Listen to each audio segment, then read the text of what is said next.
या देवी सर्वभूतेषु शक्तिरूपेण संस्थितां नमस्तस्यै नमस्तस्यै नमस्तस्यै नमो नमः। सभी दोस्तों को नवरात्रि के इस पावन पर्व की बहुत बहुत शुभकामनाएं। आज नवरात्रि के इस पावन पर्व पर हम ज्योतिषीय दृष्टिकोण से इस त्योहार के अनुपम और अद्वितीय सुंदरता को समझने का प्रयास करेंगे और जानेंगे कि किस तरीके से हम नवरात्रि के पर्व को अपनी ज़िंदगी में सर्वोत्तम फलदायी बना सकते हैं।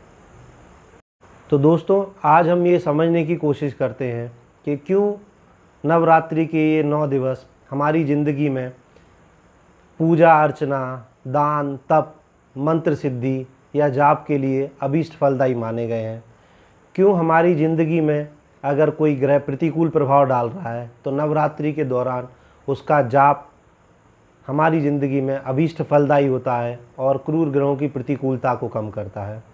किस तरीके से अनुकूल ग्रह नवरात्रि के दौरान किए गए जाप से सर्वोत्तम फल हमारी ज़िंदगी में देते हैं, कि देवी की स्थापना किस तरीके से की जाती है, क्यों घट स्थापना का महत्व है दुर्गा पूजा में, अखंड ज्योत जलाने का विधान क्या है और किस तरीके से अखंड ज्योत को स्थापित करना चाहिए, जवारों को प्रकृति और देवी के रूप में क्यों स्थापित करना चाहिए, नवग्रह की पूजा के साथ में 16 मातृकाओं और 7 घृत मातृकाओं की स्थापना क्यों अति आवश्यक मानी गई है, क्यों हमारे अनुष्ठान करते समय, किसी मंत्र के जाप करते समय 5 प्रमुख विधियां मंत्र जाप के पहले महत्वपूर्ण मानी गई हैं और क्या है उनके प्रभाव और उनकी अनुपस्थिति में क्यों हमारे जाप निष्फल हो जाते हैं या पूर्ण फल नहीं देते हैं।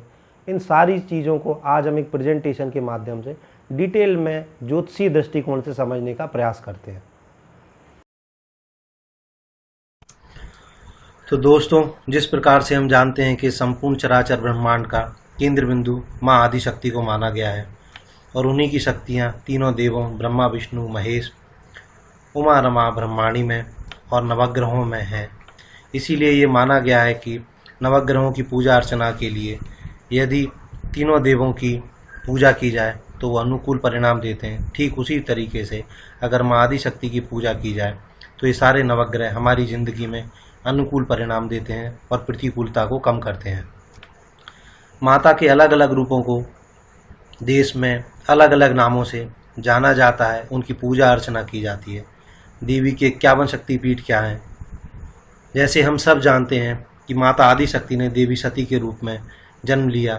महादेव से विवाह उपरांत जब उनके पिता दक्ष प्रजापति ने यज्ञ का आयोजन किया और महादेव को निमंत्रित नहीं किया, क्रोध में आके अपमानित महसूस करके जब देवी ने अपने शरीर का त्याग कर दिया, ये बात महादेव को नागवारा हुई और उन्होंने वीरभद्र को भेज के संपूर्ण यज्ञ को विध्वंस कर दिया और महादेव देवी सती के पार्थिव शरीर को लेकर संपूर्ण भूमंडल पर भ्रमण करने लगे।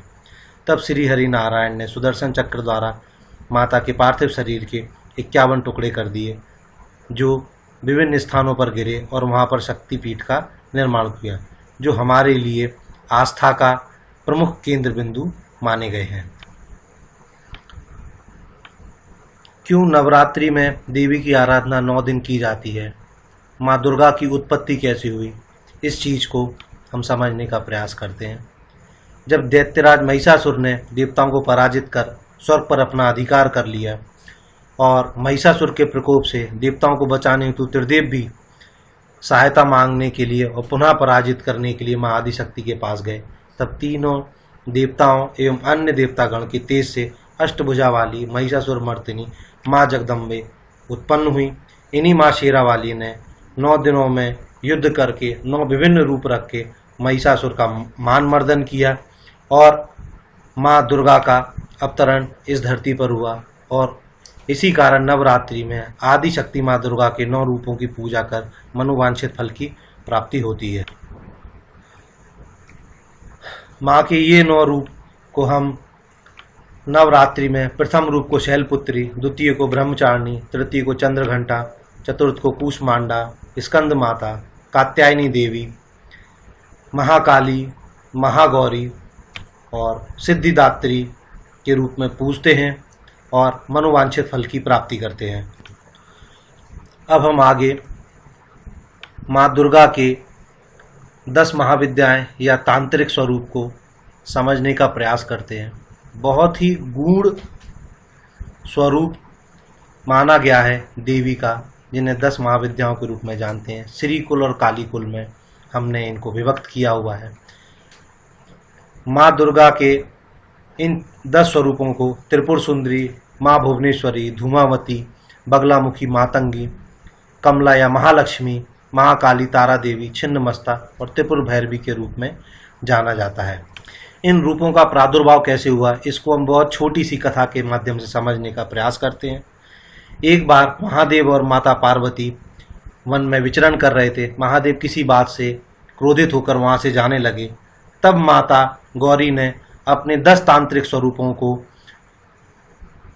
प्रादुर्भाव किया और 10 दिशाओं में महादेव को बंदी बना लिया। जब महादेव ने इस राज को समझने का उनसे आग्रह किया, तब माता ने बोला कि जो भी मनुष्य मेरे इन स्वरूपों की पूजा करेगा, इसका तप, ध्यान और जप करेगा, उसको अपनी ज़िंदगी में अभीष्ट फल प्राप्त होगा और वो अपनी ज़िंदगी में किसी भी फल की प्राप्ति कर सकता है। आइए समझते हैं कि माता की पूजा में नवग्रह की स्थापना की विधि क्या है, किस तरीके से नवग्रह की स्थापना करनी चाहिए, घट स्थापना का विधान क्या है, इसको हम समझने का प्रयास करते हैं। माता की उपासना में घट स्थापना, अखंड ज्योत की स्थापना को बहुत महत्वपूर्ण माना गया है और उसी के साथ माता की घट स्थापना के साथ में जवारों की स्थापना को माता के प्रतीकात्मक रूप में समझा भी गया है। इस ज्ञान को बहुत सहज तरीके से समझने की आज हम कोशिश करते हैं कि जिस तरीके से माँ को प्रकृति का स्वरूप माना गया है, माँ प्रकृति है, उसी तरीके से जब हम अपनी पूजा पाठ में जवारों को स्थापित करते हैं तो ये माना गया है कि 9 दिन में हम प्रकृति के सानिध्य में प्रकृति को पालते हैं, पोषित करते हैं, पल्लवित करते हैं और 9वें दिन उनको विसर्जित करते हैं। तो इन 9 दिन में हम जीवन से लेकर मृत्यु तक के काल चक्र को समझते हैं, उस काल चक्र के साथ में जीते हैं, तप करते हैं, आराधना करते हैं, प्रकृति देवी माँ आदि शक्ति को जवारों के रूप में स्थापित करके उनकी पूजा करते हैं। इसीलिए जवारों की स्थापना को श्रेयस्कर माना गया है। अखंड ज्योति को स्थापित करने के विधान को भी समझना बहुत आवश्यक है। एक टिकटी पे अष्टदल कमल बनाकर, चावल या किसी भी तरीके की दाल का लेके अष्टदल कमल को बनाकर और उसमें अखंड ज्योत की स्थापना की जाती है। ये माना जाता है कि जिस ग्रह की शांति हेतु हम संकल्प ले रहे हैं, उसी ग्रह से संबंधित चावलों को कलर करके या उसी ग्रह संबंधित दालों से अष्टदल कमल को बना के उसी पे अखंड ज्योति की स्थापना करनी चाहिए और उस नवग्रह की पूजा करनी चाहिए, जिससे वो ग्रह बहुत ही जल्दी शांत होता है, प्रतिकूलता कम करता है और अनुकूलता को हमारी जिंदगी में बढ़ाता है।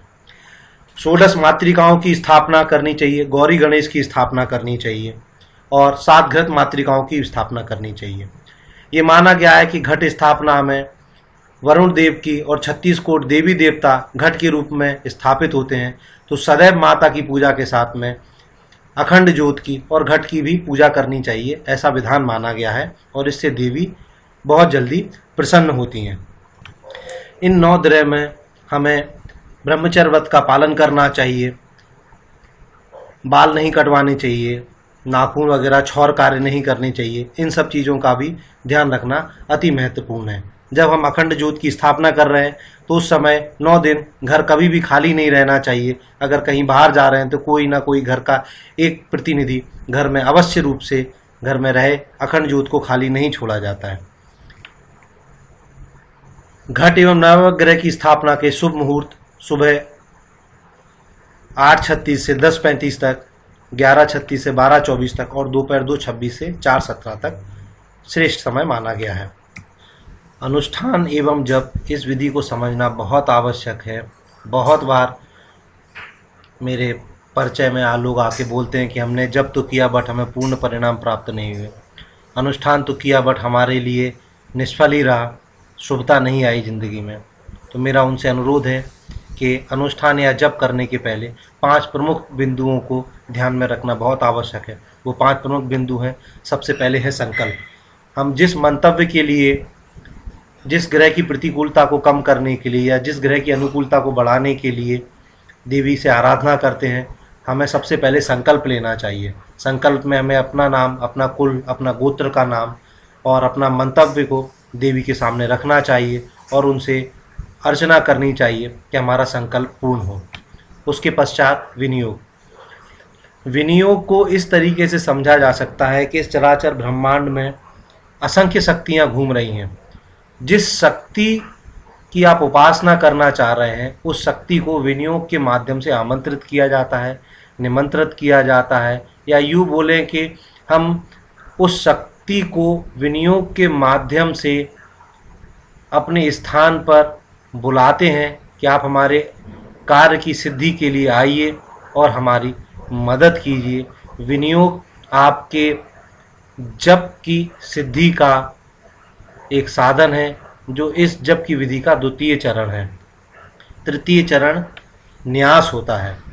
न्यास को समझते हैं कि हमारा मानव शरीर हर समय अपवित्र रहता है। किसी भी जप की सिद्धि के लिए देवत्व का होना जरूरी है। न्यास के माध्यम से हम अपने शरीर की अशुद्धि को दूर करते हैं और जब अशुद्धि दूर होती है तभी देवत्व या देवताओं के तत्व हमारे शरीर में विराजमान होते हैं। न्यास एक कवच भी है जो हमारे सिर के बाल से लेके पैरों के नाखून तक हमारे संपूर्ण शरीर की रक्षा करता है। न्यास रक्षा कवच भी है। न्यास शरीर को पवित्र करने का कवच भी माना गया है।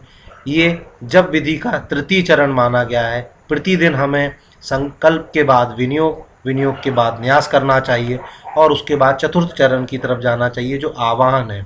आवाहन में हम उस शक्ति को, उस ग्रह की शक्ति को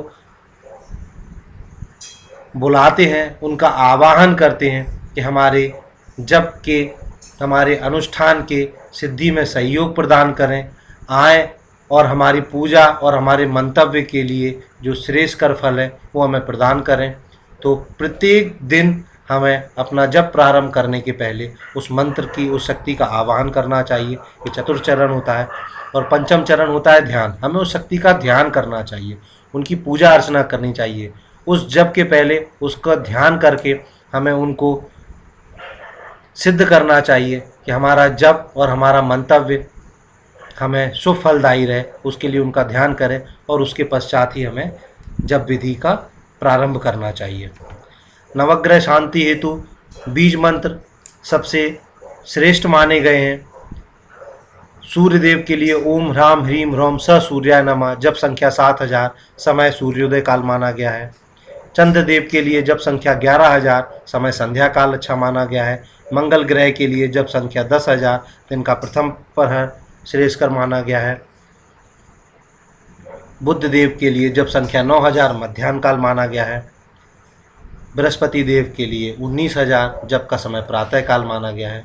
शुक्र देव के लिए 16000, ब्रह्म मुहूर्त या ब्रह्म वेला श्रेष्ठ मानी गई है।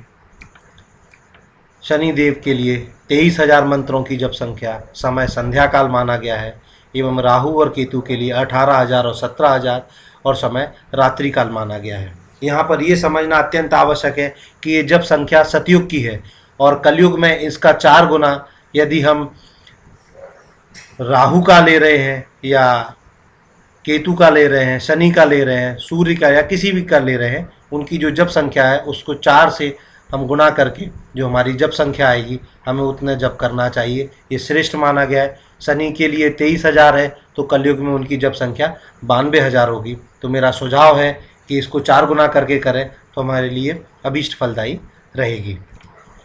नवरात्रि में देवी के दुर्गा सप्तशती का और नवान्न मंत्र का पाठ करना बहुत ही अच्छा माना गया है। इस दौरान धन धान स्वास्थ्य सौभाग्य एवं सभी मनोकामनाओं की पूर्ति होती है। देवी दुर्गा सप्तशती का पाठ आवश्यक रूप से करें और नवान्न मंत्र ओम ऐं ह्रीं क्लीं चामुंडाई विच्चे का जप करें।